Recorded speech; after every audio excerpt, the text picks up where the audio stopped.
Hello everyone, welcome to another video.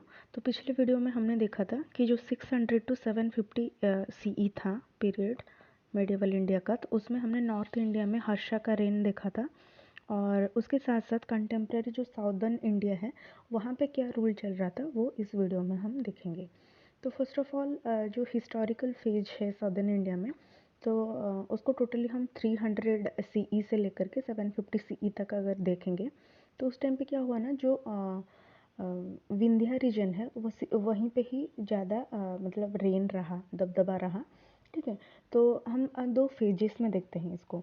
200 से लेकर के 300 सीई एक फेज़ देखते हैं और 300 से लेकर के 750 सीई तक हम थोड़ा समझेंगे कि सदर्न इंडिया में क्या चल रहा था।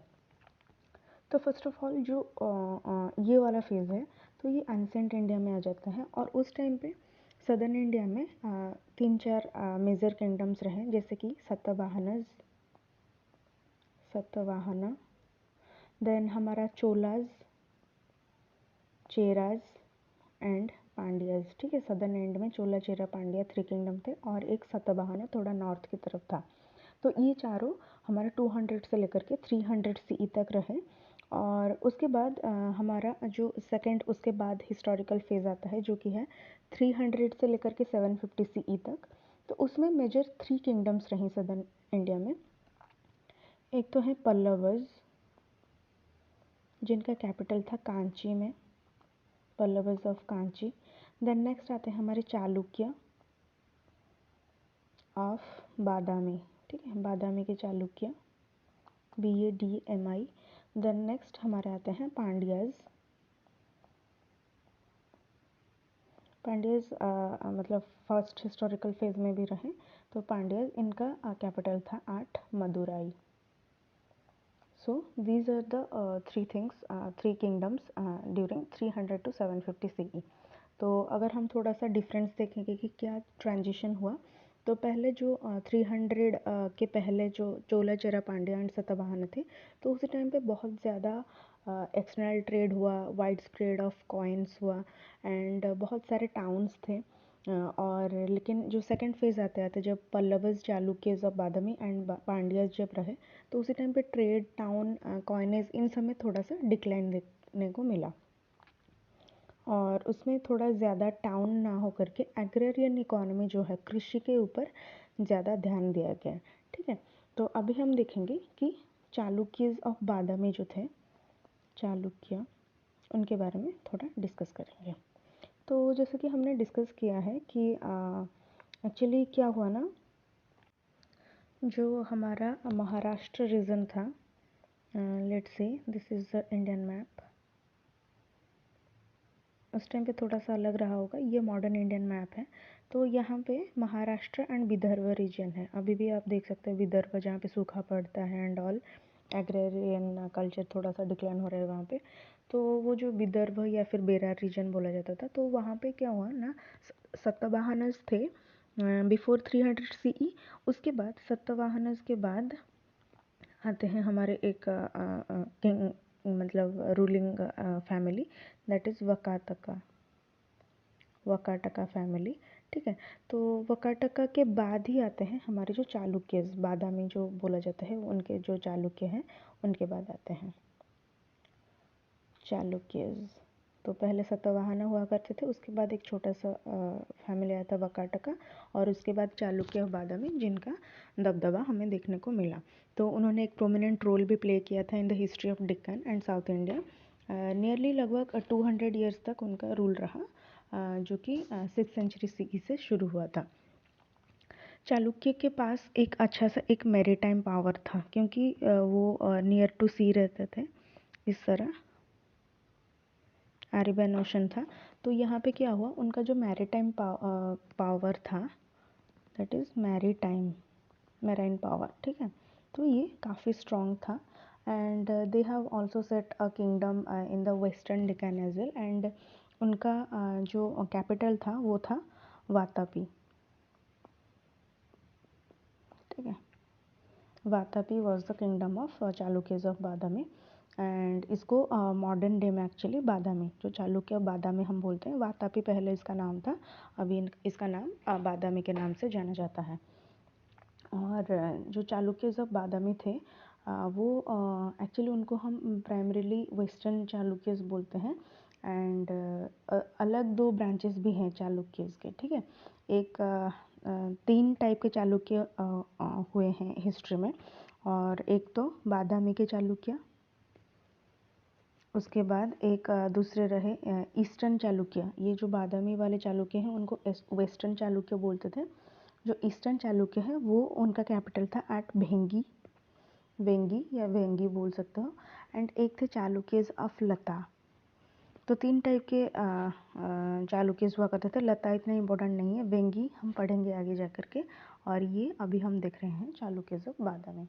तो वेस्टर्न चालुक्य जो थे या फिर चालुक्यस ऑफ बादामी, उनकी काफ़ी ज़्यादा लेजिटिमेसी एस्टेब्लिश हुई एंड रिस्पेक्टेबिलिटी भी थी उनकी। और उनका जो ओरिजिन है अगर हम देखेंगे तो एक ब्राह्मणिकल ओरिजिन, मतलब वो इनिशियली क्षत्रिय नहीं थे, रूलिंग डायनेस्टीज के नहीं थे, वो ब्राह्मणिकल ओरिजिन से ही आए थे, ठीक है। और उनको हरिति पुत्रस भी बोला जाता था, हरिति पुत्रस। और इनके जो फाउंडर रहे, जो बादामी के फाउंडर रहे, वो है पुलकेशिन I। हमने पिछले वीडियो में पुलकेशिन II के बारे में डिस्कस किया था। तो पुलकेशिन I जो थे वो बादामी चालुक्य के फाउंडर थे। एंड उन्होंने अपना जो किंगडम है वो वातापी पे ही, तो हमने डिस्कस किया है, वो वातापी पे बनाए थे। एंड उन्होंने भी अश्वमेध यज्ञ भी किया था। और उनके बाद पुलकेशिन के बाद आते हैं हमारे Kirtivarman. You can note down everything. And इनको कीर्तिवर्मन I बोला जाता है, और ये इतने इम्पोर्टेंट नहीं है। और उनके बाद भी दूसरे आते हैं मंगलेशा। ये 2 किंग्स इतने मतलब रिनाउंड नहीं है।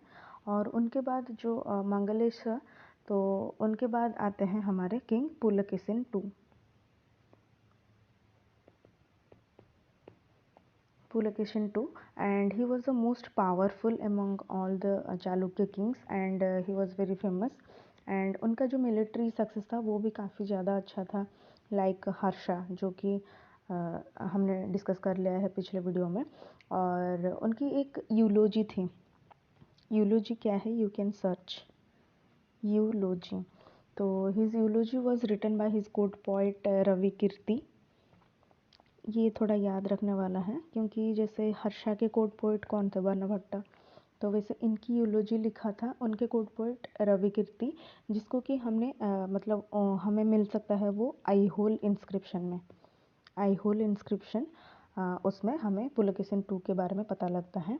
And it describes his victories against Kadambas of Banarasi, Alupas and Gangas of Mysore, and बहुत सारे अदर एक्सपेडिशंस भी उसमें डिस्क्रिप्टेड है। और ये हर्षा के कंटेम्प्रेरी थे, हर्षा के। और हमने हर्षा के टाइम पे पढ़ा था कि पुलकेशिन II ने उन्हें हराया था, तो Harsha was defeated by Pulakeshin II, ठीक है। हर्षा ने बहुत सारे राजाओं को हराया था, लेकिन खुद पुलकेशिन II से हार गए थे on the banks of river Narmada. And जैसे हर्षा को उन्होंने बोला था सकाळ उत्तर पथनाथ, वो किसने नाम रखा था, पुलकेशिन II ने दिया था। उसी तरह पुलकेशिन II के भी एक टाइटल है जो कि है दक्षिण पथे स्वर, दक्षिणे पथे स्वर। तो अगर हम देखेंगे इंडियन मैप जो है, एक तो नॉर्दर्न पार्ट रहेगा और एक सदर्न पार्ट रहेगा। तो उस टाइम पे जो हर्षा के टाइम पे वो नॉर्थ के राजा थे, और सदर्न में उस टाइम पे पुलकेशिन II सबसे पावरफुल माने जाते थे। और पुलकेशिन II जो है उन्होंने भी बहुत सारे एम्बेसीज भेजे थे उनको, मतलब पर्शियन किंग उस टाइम पे थे खुसरो II, एक पर्शियन किंग थे, तो वहाँ पे पुलकेशिन II ने अपना एम्बेसीज भेजा था।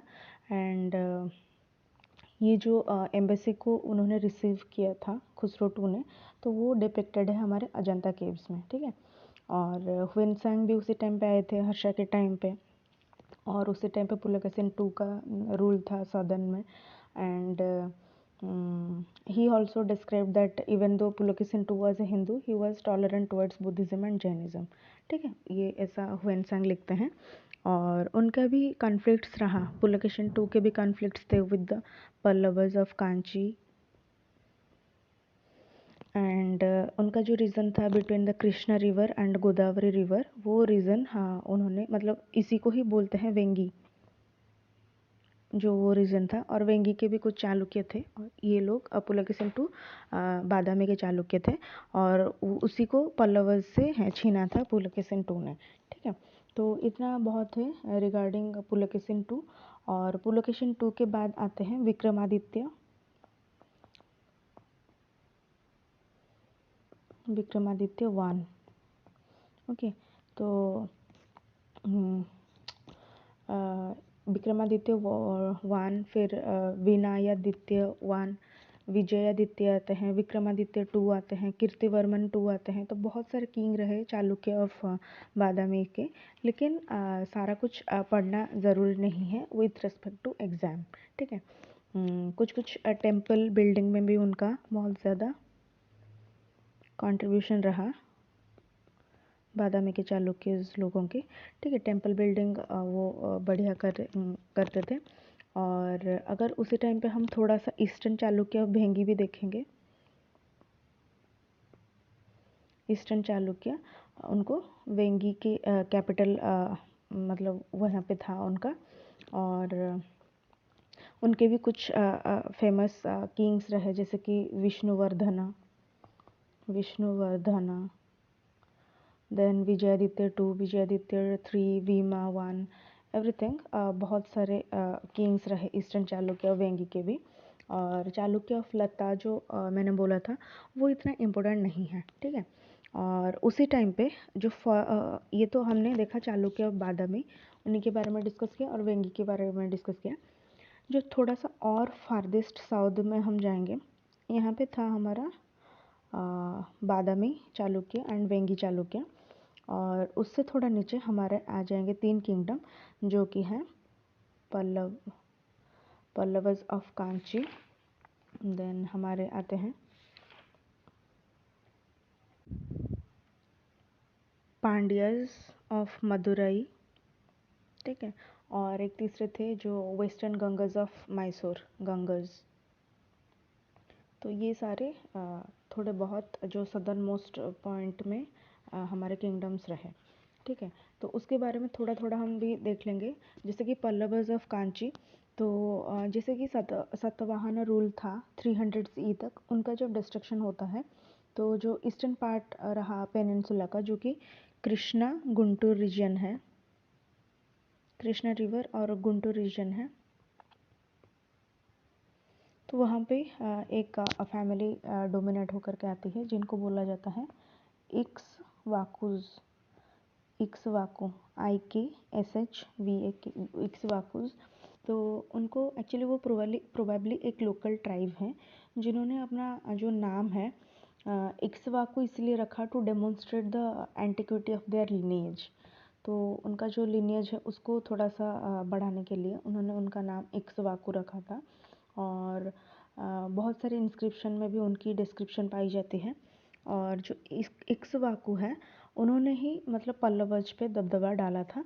और जो मतलब क्या उनका जो नया नाम अडॉप्ट किया था, पल्लवज लिया था। और पल्लवज मतलब एक्चुअली होता है क्रीपर। क्रीपर यानी जो लता सारे होते हैं ना, जो टहनी वगैरह, वो धीरे धीरे करके अपना दबदबा जमा लेते हैं पेड़ों के ऊपर, तो उसी को हम बोलते हैं पल्लवर्स, जो कि एक संस्कृत वर्ड है। एंड मतलब उसको रॉबर की तरह हम देख सकते हैं, रॉबर जैसे चोरी, हम बहुत सारे किंगडम्स को रॉब करने लगे, उसी टाइप के पल्लवर्स का मतलब वही होता है। So Pallavas were probably pastoral local tribe.